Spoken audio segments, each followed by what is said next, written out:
similar to the beating the Ducks took here on Wednesday against Utah. Strome on the rush to Vetrano, back to Strome, got a little touch, and it's steered aside by Soderblom. Ryan Green out of St. John's, Newfoundland, gets it back, and it's Vlasic who comes in. His shot got through, kicked out by Husso. Keeps it alive for Bedard, who tried to center. Killorn reverses off the end wall with it, high in the zone again, feeds the blue line. Mintyukov's shot, purposely wide again, came off the end boards, and having a chop at it was Vetrano. Frank has it again, winds and fires, and it's absorbed by Soderblom. And it's Connor Murphy who reverses it away. 13-year veteran, first-round draft pick of the then Phoenix Coyotes. Here's a bad turnover. Trouba leans into it and gives the Ducks the lead. That was a nothing play, and it turned into a goal. Forechecking pressure is what forces this turnover. And Jacob Trouba was licking his chops. A bunch of strides. Here's the pressure. It's Seneca and Kreider up top. And here is the rushed pass that goes all the way across, and in comes Trouba, and he just hammers it.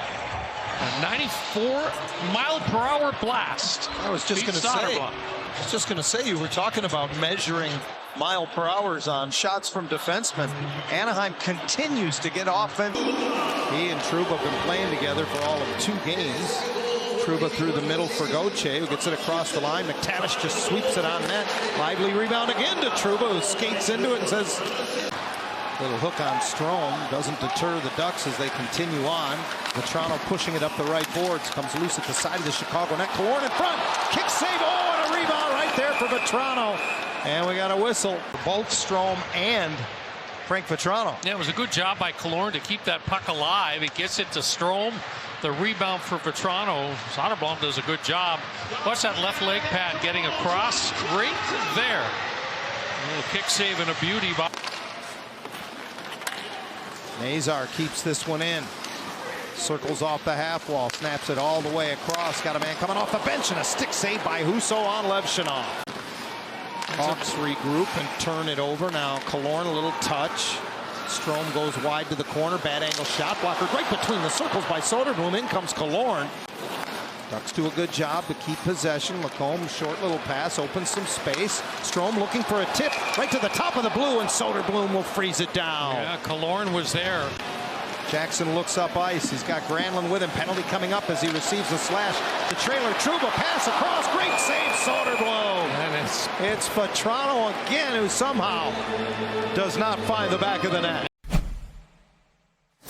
That's one of those plays, John, that, you know, if Cutter just stops and just stands there in the blue paint, he can bank in off his feet. Here's Mikheyev and Husso in good position to make the stop. Zellweger had trouble with a rebound. Gauthier enters the Chicago zone, dishes it on the right side. Seneca finds the trailer. It's Lacombe, and his shot gloved off. Pass for Vetrano deflects out. It comes over. McTavish with a one-timer. Soderblom got across. Good puck recoveries in front, looking for a tip. It's loose. They score. Mason McTavish with a yawning net, and the Ducks break through on the power play, 2-0. Yeah, smart play by Seneca in front. He gets to that rebound, and instead of shoveling it back into the goaltender, pass over to McTavish. There's the redirect. That's why Soderblom can't handle it in the first place. Now watch what Beckett Seneca does here. Little tap. He knows where McTavish is. Kaiser can't get across to block the attempt, and the power play comes through. Well, McTavish led the Ducks in goals a season ago with 20. Gudas chases back in his own zone, goes ahead for Gauthier, protects the puck, backhand into the middle. Seneca hangs onto it across the top of the slot, and he scores! Beckett Seneca, it's 3-0. It's another 2-point night for Beckett Seneca, and we're just halfway through. Man pass from Radko Gudas here. Spreads the zone. Coming late with speed with Seneca. And this one is a goal that Soderblom will tell you he's got to have. Outside the face-off dot. The goalie's got to stop that puck. As good as he has been, this is a killer. Little deceptive. The Hawks have somewhat thrown a little caution to the wind here in the last few minutes. They definitely have. This puck lobbed out of the zone. Killorn trying to get behind the defense. He scores! Wow, what a finish. What a great finish from Alex Killorn. His first goal in 27 games, and Alex Killorn makes it 4-0. You know, it's good to see this line get rewarded. Alley-oop pass here from Ryan Strome, little flip, and now it's a foot race. And Killorn gets in behind Rinzel. He would have got a penalty for holding had he not scored. Saw the strength and the body position of Killorn. Here he gets that hip, sticks that hip out so Rinzel can't get to the puck. And then he just kind of hoists it up and over the glove. Second of the year for Alex Killorn. Green trying to make a short little pass. It's picked off by Terry. He weaves his way through center with Kreider. Drop pass to Leo Carlson. And they scored. Did Terry get a piece of that? I think it hit something en route to the goal. I don't know if it was Terry or if it was a Blackhawk defender. I could see Carlson and Terry discussing it, and I think Troy told Leo, I didn't touch it. So it's his goal, and it's 5-0. The Chicago defender that inadvertently touches this puck. You know, he went. Here's another look. See if we can pick up the contact. There it's off Levshinov's stick.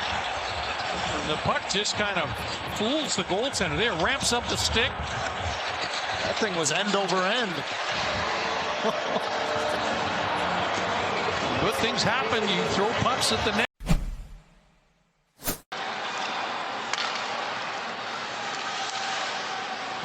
Into the Chicago zone. Granlund is knocked down. Puck kept alive. Lacombe moves it over. Alone in front. Carlson for his second of the game.